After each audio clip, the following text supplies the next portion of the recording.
ሰላም ከመይ ተምሲኡ ክቡራት ሰማዕትና ብሃርሜኒ ሚድያ ንሎም ሰለ 7 ግንቦት ዝተዳለወ ሓፀርቲ እዋናዊ ዜናታት ኣስዒብና ክነቕርበልኩም ኢና ንምክትታልኩም እናዓደምና ቀንዲ ነጥብታቶም ክንቐድም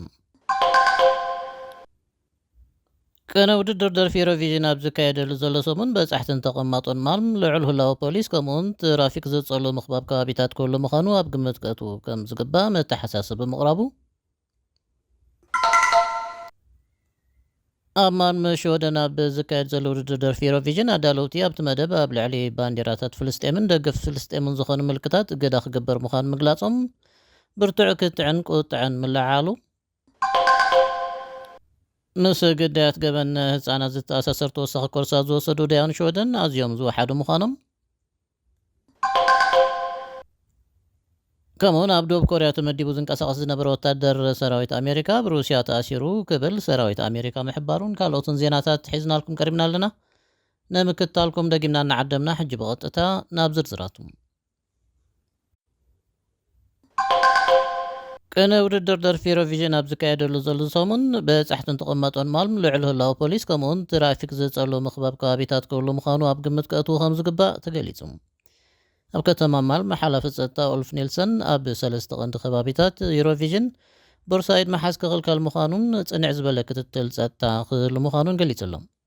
እዚ ጽምብል ብዘይ ዝኾነ ስጋት ጸጥታ ንምስላት ኣብ ውሽጢ ሽወደን ምስ ፖሊስ ኖርዲክ ንሰርሕ ኣሎና ዝበለት ከዓ ፔትራ ስቴንኩላ ካብ ክፍሊ ፖሊስ ማልምያ ኣብ መላእ ኣውሮጳ ዝነጥፉ ኣገልግሎታት ስልያ ሩስያ ኣብ መላእቲ ኣህጉር ጎነፅ ዝመልኦ ናይ ምድራክ ተግባራት ንምክያድ ተወሳኺ ፈተነታት ክትገብር ትኽእል እያ ክብሉ ንመንግስታቶም የጠንቅቑ ከም ዘለዉ ፋይናንሻል ታይምስ ሓቢሩሎም ቀዳማይ ሚኒስተር ሽወደን ኦልፍ ክሪስተርሾን ንመንግስቲ ሽወደን ከምዚ ዓይነት ሓበሬታ ከም ዝበፅሖ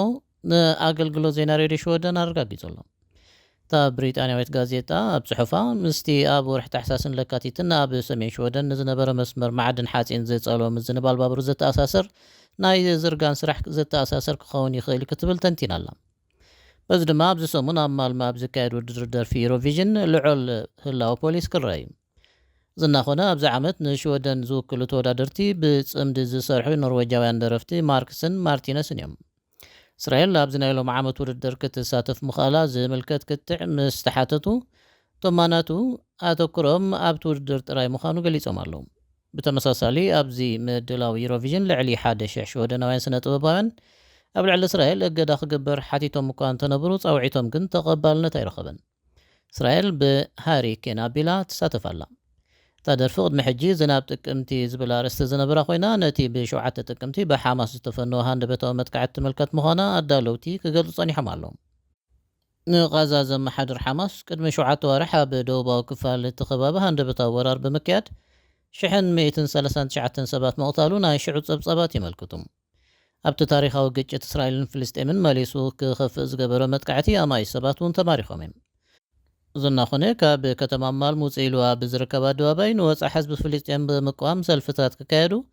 ኣብዚኦም ከዓ 10,000 ሰባት ክሳተፉ እዮም ዝብል ትፅቢታት ኣሎ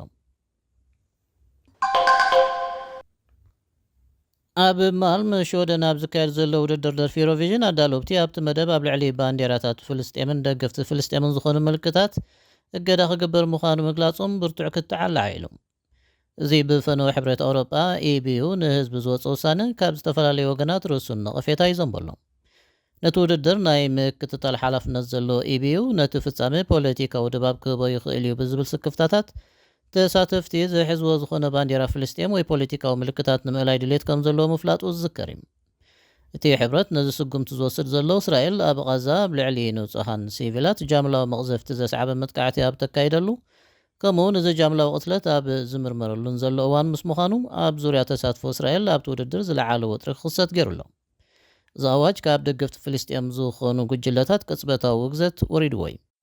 ነቲ መደብ ዘሰንዩ ተቃውሞታት ክካየዱ ትፅቢት ኣብ ዝግበረሉ ዘሎ እዋን ልዑል ወጥሪ ብምኽሳቱ ኣብታ ኣንጋዲት ከተማ ማልም ፀጥታዊ ስክፍታታት ኣስዒቡሎ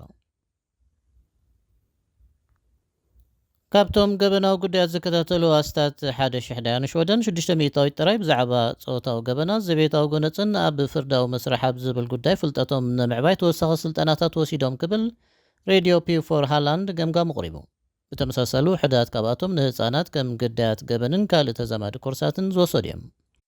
ኣብቲ ስኒፓ ተባሂሉ ዝፅዋዕ ጉዳይ ቤት ፍርዲ ይግባይ ድሒሩ ዝወሰዶ ናይ ቀረባ ውሳነ ሓባስ ንብዓት ኦምቡድስማን ከምኡውን ተጣበቕቲ መሰል ህፃናት ኣብያተ ፍርዲ ንገበን ዝተቓልዑ ህፃናት ናይ ምርዳዕ ዓቕሞም ዝተሓተ ምዃኑ ብምልዓል ነቐፌቶኦም ከዝንቡ ጸኒሖም ኣለዉ። መንግስቲ ሽወደን ብመሰረት ዘተኣታተወ ሓድሽ ናይ ሓገዝ እማመ ዩክሬናውያን ስደተኛታት ናብ ውጥን ዕዳጋ ሸቕለት ብዝሰለጠ ክኣትዉ ዝኽእል ኮይኑ